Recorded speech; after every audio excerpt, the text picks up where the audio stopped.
28 से 31 तक पढ़ेंगे। या जीवन में चुनौतियां आई है और उससे हम लोग गुजरेंगे। ऐसा कोई व्यक्ति हमारे ख्याल से नहीं होगा जो कहे कि मेरे जीवन में कम ये चीजें नहीं आई, चुनौतियां नहीं आई, हमारे जीवन में थकावट नहीं आई, हमारे जीवन में कम रुकावट नहीं आई। सबके जीवन में ये सारे चीज आया है।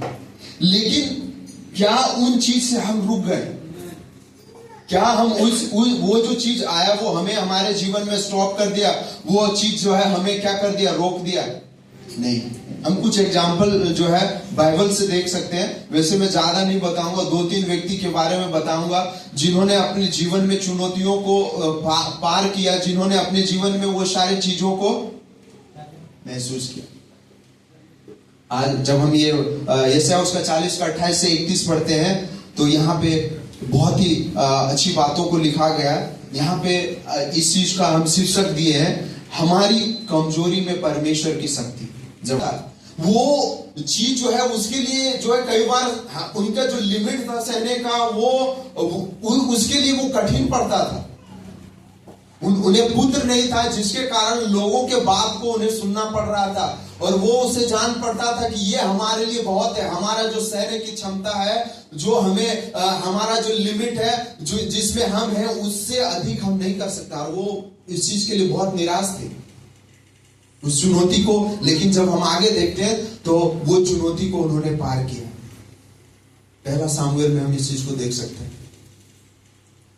हन्ना के जीवन में जो भी आया, जो भी लोगों ने बोला, जो भी उनके जीवन में रुकावट आया, जो भी बातें हुई, लेकिन वो जो है वहां पे थक के और उसके बाद परमेश्वर के पास जाने के बाद वो कहता है कि अब मुझसे नहीं हो पाएगा। और जब वो हाथ उठा लेता है तो फिर परमेश्वर वहां से काम करना शुरू कर देता है। वही नहीं, अय्यूब के जीवन को देखते हैं तो अय्यूब का वो जितना था वो सारा चीज खत्म हो गया। अय्यूब के पास जो था वो बिल्कुल खत्म हो गया, लेकिन उन्होंने क्या किया? अपने हाथ को उठा दिया। उनके पास बहुत बड़ी चुनौतियां थी कि जब एक बार पूरा साम्राज्य खत्म हो जाए, एक बार उसका हेल्थ खत्म हो जाएगा, एक बार उसके परिवार के सारे सदस्य खत्म हो जाए, तो सोचिए उनके पास कैसा चुनौती होगा। लेकिन उन्होंने क्या किया? अपने हाथ को उठा दिया और वहां से अपने पे वो जो है जो अपने आप से करना कर सकता था वो चीज उन्होंने नहीं किया। उन्होंने पूरा क्या कर दिया? अपने हाथ को उठा के बोला परमेश्वर अब तू कर, अब तेरा समय आ गया। और परमेश्वर ने किया, उसे फिर से डबल करके खड़ा कर दिया।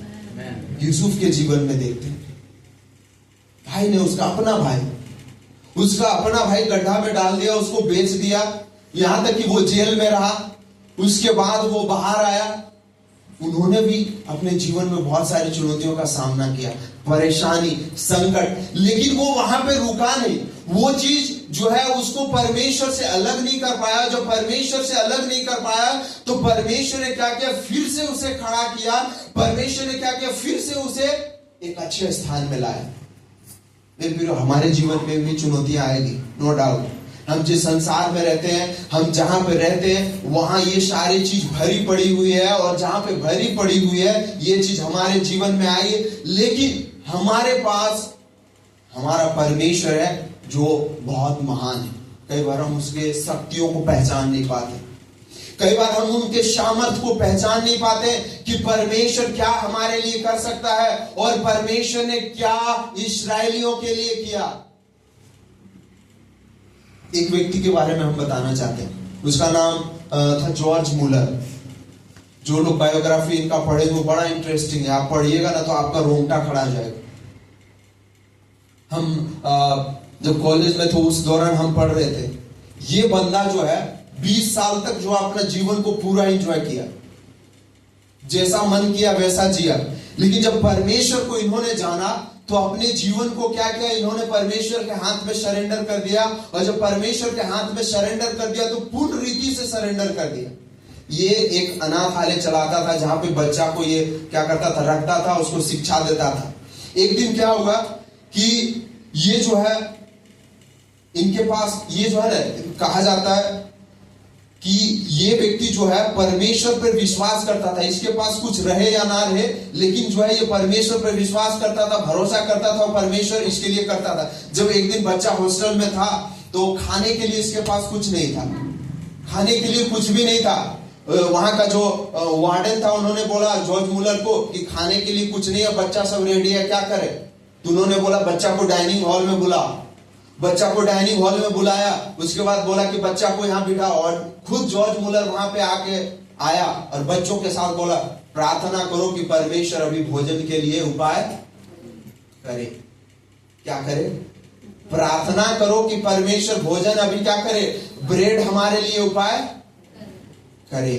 और सब मिलके उन्होंने प्रार्थना किया, और जब प्रार्थना किया तुरंत एक नॉक आया दरवाजा पे, और वो व्यक्ति आके बोला कि मैं आपको ब्रेड देना चाहता हूं, क्योंकि रात से मुझे ऐसा लग रहा था कि मैं आपको ब्रेड दूं।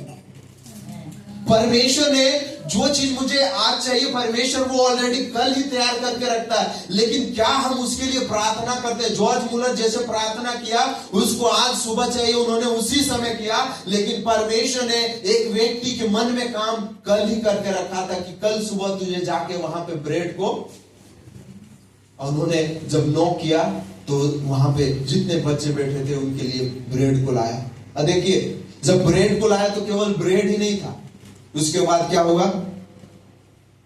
कि एक जो है उस समय में जो भी गाड़ी चलती थी उससे जो है दूध ले जाया करता था। जैसे अभी डेयरी मिल्क वाला दूध लेके जाता है, तो कई बार अगर उसका गाड़ी बीच में खराब हो जाए तो उसे एक्सचेंज करके दूसरे गाड़ी में शिफ्ट करके ले जाता है, नहीं तो दूध खराब हो जाएगा।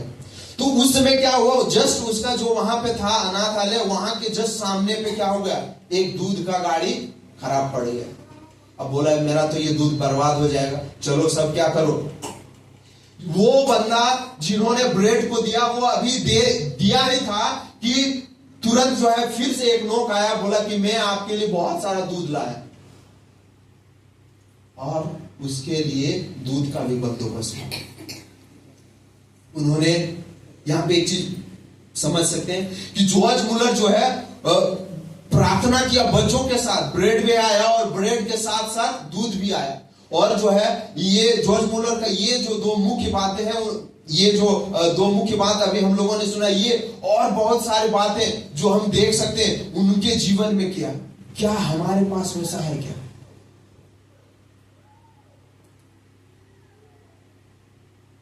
उसे नहीं मालूम था कहां से उपाय, लेकिन उसे भरोसा था कि हम अगर अभी करेंगे तो परमेश्वर हमारे लिए अभी उपाय करेगा, और परमेश्वर ने उसके लिए उपाय किया।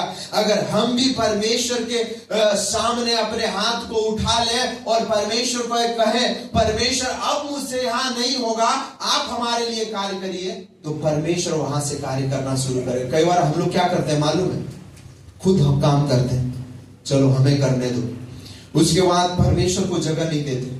लेकिन जब हम अपने हाथों को उठा लेते हैं तो कहता रुक जाओ, अब तू नहीं सकेगा, अब मेरा समय है। उस समय हम जब परमेश्वर को अवसर देते हैं तो परमेश्वर क्या करता है, वहां से काम करना शुरू कर देता है।